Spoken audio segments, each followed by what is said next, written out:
স্বাগত ডিবিসি সংবাদে আপনাদের সাথে আছি রেদওয়ান আহমেদ। এবার জানাবো খবরের বিস্তারিত। শেখ হাসিনা ও আওয়ামী লীগের বিচার এবং পর্যাপ্ত সংস্কার শেষে প্রধান উপদেষ্টার বেঁধে দেওয়া সময়ের মধ্যে নির্বাচনে যেতে প্রস্তুত বাংলাদেশ জামায়াতে ইসলামী। সকালে কুমিল্লার লাকসামে কর্মী সম্মেলনে এসব কথা বলেন জামায়াতের সেক্রেটারি জেনারেল অধ্যাপক মিয়া গোলাম পরোয়ার। তিনি আরও বলেন, শেখ হাসিনা ভেবেছিলেন ইসলামী দলগুলোকে দমন পীড়ন ও নিষিদ্ধ করলেই ক্ষমতায় টিকে থাকতে পারবেন।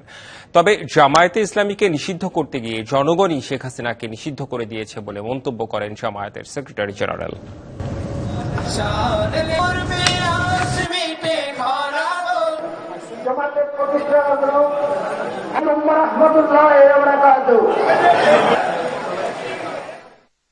পুলিশের সংস্কার, জনপ্রশাসনের সংস্কার, সংবিধানের সংস্কার, সিভিল অ্যাডমিনিস্ট্রেশন সহ ন্যূনতম সংস্কার শেষ করে আর খুনি হাসিনা তার সহযোগীরা রক্তের বন্যায় যারা দেশকে ভাসিয়ে দিয়েছে তাদের বিচার দৃশ্যমান করে এই সময়ের মধ্যে নির্বাচন দেবেন, আমরা সেই নির্বাচনে যাই।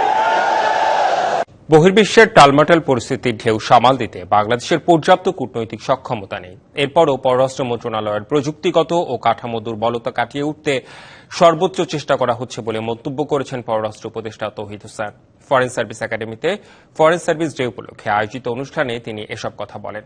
এ সময় দূতাবাসের সীমাবদ্ধতা থাকলেও প্রবাসীদের সমস্যা সবার আগে সমাধানের তাগিদ দেন উপদেষ্টা। পাকিস্তানের পররাষ্ট্র সচিবের ঢাকা সফর প্রসঙ্গে বলেন, প্রধান উপদেষ্টার ডেডলাইনের মধ্যেই পাকিস্তান থেকে $4.52 বিলিয়ন ফেরত চেয়েছে বাংলাদেশ। মার্কিন প্রতিনিধি জুলিকের সাথে আলোচনায় প্রসঙ্গে জানান, মার্কিন ট্যারিফ বিষয়ে বাংলাদেশ যে সকল পদক্ষেপ নিচ্ছে যুক্তরাষ্ট্র থেকে আগত প্রতিনিধিদের জানানো হয়েছে। এছাড়া মুর্শিদাবাদের দাঙ্গার ঘটনায় বাংলাদেশের বিরুদ্ধে অভিযোগের প্রতিবাদ জানিয়েছে ঢাকা।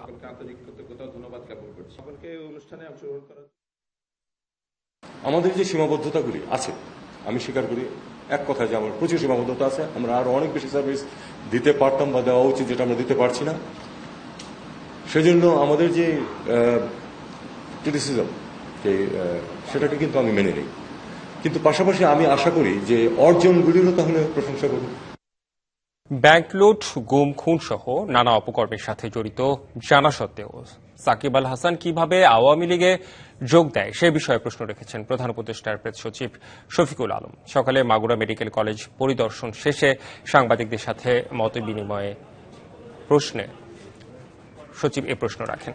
তিনি আরও বলেন, একটা দলের হাতে রক্ত গুম করেছে হাজারো মানুষকে। আওয়ামী লীগের যোগদান করার আগে সবই জানতেন সাকিব আল হাসান। প্রশ্ন রাখেন, তামিম ও মুশফিক কোচ আইকন ছিল, তারা তো কোনো দলে যোগদান করেননি।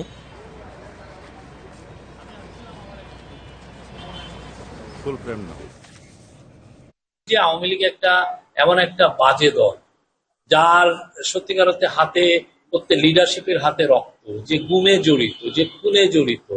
এখন আপনি ইউথ আইকন হয়ে আপনি এটা জেনে বুঝেও আপনি ওই পার্টিতে জয়েন করা, সাকিব আল হাসানের মতো তো আরো কেউ তো, তামিমও তো ভালো পারফরমেন্স ছিল, তামিম তো জয়েন করে নাই, করছে মুশফিকুর রহিম তো জয়েন করে নাই। রাজধানীতে সাবিত ইন্টারন্যাশনালের আয়োজনে শুরু হয়েছে মাইন্ড ট্রেনিং প্রোগ্রাম। রাজধানীর একটি হোটেলে দিনব্যাপী মাইন্ড ট্রেনার সাবিত রায়হানের নেতৃত্বে ছিল ইম্প্যাক্টের দ্বিতীয় ব্যাচের এই প্রোগ্রাম। প্রতিষ্ঠানটি জানায়, এটি কেবল একটি সেলফ ডেভেলপমেন্ট কোর্স নয়, বরং একটি বৈপ্লবিক মাইন্ড ট্রেনিং প্রোগ্রাম যা লক্ষ লক্ষ মানুষের চিন্তাধারা ও জীবনের মান উন্নয়নে কাজ করছে। এই ট্রেনিং এর প্র্যাকটিসগুলোর মাধ্যমে ব্যক্তি, সমাজ, দেশ তথা গোটা পৃথিবী পরিবর্তন হওয়া সম্ভব বলে মনে করেন প্রতিষ্ঠানটির কর্ণধার। সংবাদে এই ছিল এখনকার মতো। ডিবিসি নিউজের সংবাদগুলো পড়তে ভিজিট করুন dbcnews.tv আর ভিজিট করুন ডিবিসি নিউজের ফেসবুক পেজ এবং ইউটিউব চ্যানেল। সঙ্গেই থাকুন।